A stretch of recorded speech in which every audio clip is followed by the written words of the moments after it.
গ্রামে আসলে টাটকা শাকসবজির অভাব হয় না, টাটকা টাটকা শাকসবজি তোলা যায়। এই দেখো পুঁই শাক গুলা কি সুন্দর হয়ে আছে, এটা তো মিষ্টি কুমড়ার গাছ তাই না? এই যে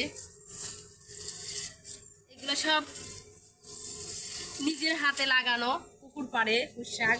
আর এই দেখো কি সুন্দর মরিচ ধরে আছে, দেখো অন্ত নিয়ে আসো, দেখো কি সুন্দর মরিচ, দেখো আমি কয়েকটা নেবো এমনি খাওয়ার জন্য। আসলে গ্রামের মানুষের কোনো সব শাকসবজির অভাব হয় না।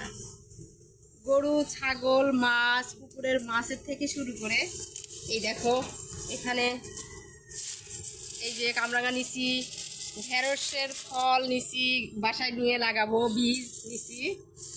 আরো শাক কাটছি, নিয়ে আসো। এই দেখো গ্রামের মানুষের এগুলো জ্বালানি, এই যে গোবর দিয়ে, গরুর গোবর দিয়ে ওরা বানায়, এগুলা দিয়ে রান্না করে, এটা এক ধরনের জ্বালানি। আর বিকাল বেলা পুকুর পাড়ে কি সুন্দর সবাই এখানে আসে, আড্ডা দেয়, পুকুরটা দেখো।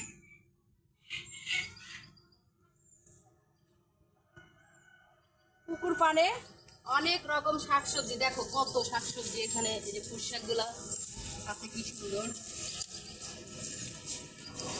আমি তো গ্রামে আসলেই মাঝে মাঝে আসি, এখান থেকে শাকসবজি মাছ নিয়ে যাই।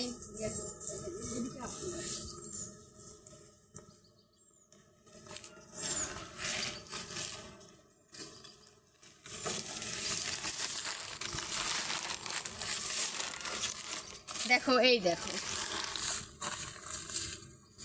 এগুলা কিন্তু সার বীজ দেওয়া নাই, এগুলা সার বীজ দেওয়া নাই, টাটকা শাকসবজি একে বলে।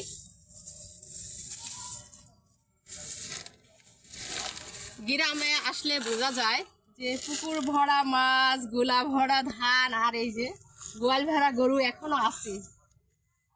এই দেখো ঢেঁড়সের গাছ, এটা এর আগে অনেক ঢেঁড়স দেখছিলাম, এই যে ঢেঁড়স এখনো ধরে আছে। ওই শাইন মামার ওখানে নিয়ে আসে, ওখান থেকে করে নিয়ে আসে। ওটা শাক নিলাম।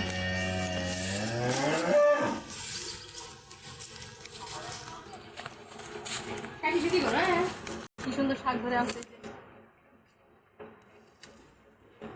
এটা হচ্ছে হচ্ছে ছোট ভাই রাঙিনা, ওখানে তুললাম মেজোটা রাঙিনা, এখান থেকে নিচ্ছি।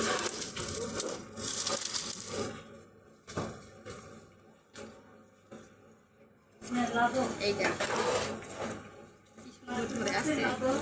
আসলে গ্রামের মানুষের হয়তো ওরা বেশি একটা খায় না।